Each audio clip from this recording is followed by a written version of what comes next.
Um, I'm going to be honest.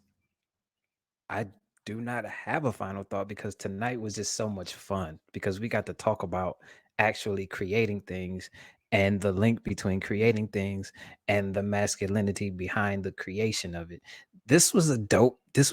I think this is one of those shows that you should just watch over again. My final thoughts are literally all throughout this. So I guess I would end it with walk in your purpose. If you believe that you can create something, go do it and go find people that will help you if you cannot do it on your own. Creativity and doing things, that is a great outlet and it will kind of help you along your journey. So that's my final thought. Tonight was fun. Thank you for that, brother Chris. And I'm gonna try to say one word that I think that for me just jumps out after what my brother just said: harmony. And I feel like that's what we had tonight. It was just harmony. We just flowed. It felt good for me to sit back, but sit back in silence and just take it in. I'm just feeling harmony, and I think that that's the final thought when it comes to creating and the energy that it brings out of you and the benefit is harmony. So spinning off of that, because I agree 100%, harmony is the key. And that's my point. Like, you have to find a way to harmonize with your creative self. It goes outside of the norms of your thinking. It goes outside of, just ego. And again, don't limit yourself to just task-based living.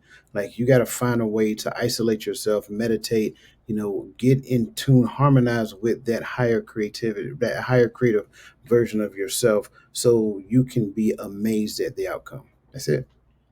So the link between creativity and masculinity can be summed up in what I like to call accountable masculinity, because it's neutral, it's ambiguous, but is large enough to understand and accept, and it defines itself very quickly. So rule number 4 is about legacy and equity, and that's what was mentioned at the end. I can't remember who said it right offhand, but live a life of service towards your community and others. You must be credible and capable of both mentoring and being mentored.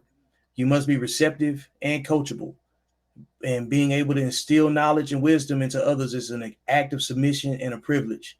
So that's what accountable masculinity is all about, is that if you have the ability to identify a problem, don't invest in the complaints. Find a solution and get it to somebody else as quickly as you got it.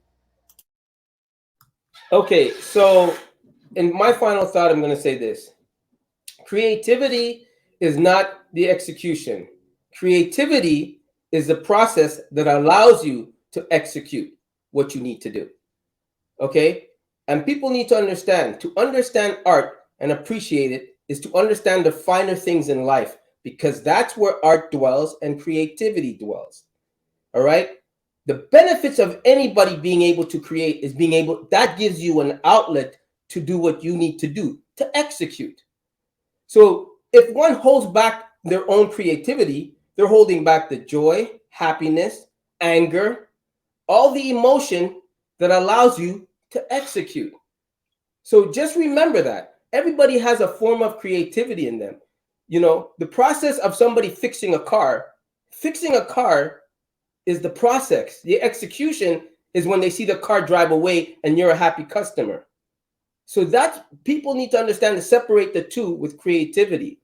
Because a professional like myself, the drawing is already done. I just need to put my hand down. Now, a beginner is the one that needs to look at what they're doing, put their hand down, and channel what it is that they're doing. But we over here execute already in our mind, and it's just putting it down onto the canvas. Any great person will tell you that, right? Back in the day, creativity was not understood. That's why art was shunned until someone came around and appreciated it. That's why they didn't make money back then with art, because no one had that level of appreciation. They couldn't understand where it was coming from. The weird hats, and because hygiene and all that, we didn't take care of ourselves because we were too busy creating with all what we have inside of us. So any person, that's why we go away to rooms, we lock ourselves up. So when you hold back creativity, you're holding back an outlet. And if you can't express yourself emotionally, you're holding back yourself from creating. So you have to have a balance between the two. And the people around you have to understand, when you walk into a room of art, don't try to look at the art and judge it. You have to see what the art invokes in you to have that outlet to express it, right? What that art invokes in you, your creativity is how you express it. And that's very important that you should know. Unless you're in a box and you don't want to, that's different. But remember, creativity is not the execution. Creativity is the process, the creating process of it. The execution is what we give you, right? And another thing that to remember, the rough sketches, the whole designing, that's for us. The perfection is for you, the audience, the people to look at.